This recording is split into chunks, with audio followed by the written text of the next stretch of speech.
There may soon be a new way to get from San Antonio to Austin or down to the Rio Grande Valley. TxDOT says it wants to expand rail service across the state.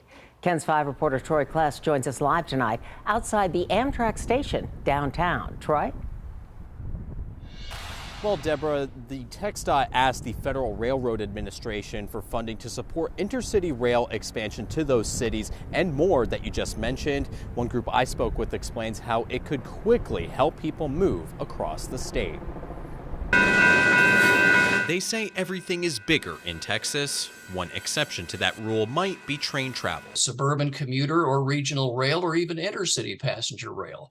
So the more that people are moving to Texas, the more they're saying, well, why don't we have these kind of systems here? Peter Lakody is president of Texas Rail Advocates. After 22 years with the group, the push for expanded rail service in Texas might be catching steam. This is kind of a mind-blowing thing for us that TxDOT is applying for these what we call expressions of interest. TxDOT sent a letter to the Federal Railroad Administration asking for funding to expand and create new intercity rail options connecting San Antonio to other cities like Austin, Houston, and Dallas. It's not clear if this means building new rail systems or improving the existing infrastructure.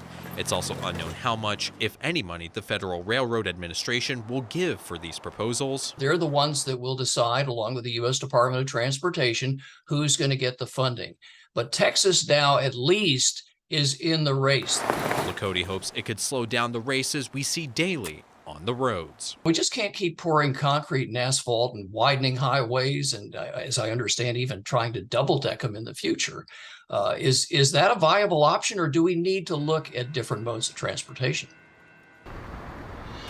So it's important to note that Amtrak does have some services like this, but they don't run very frequently, only just a few days a week. So this could mean more routes or more trains available during the week. Now, this is only the first step, and it might be a couple years before we see some of these plans become a reality.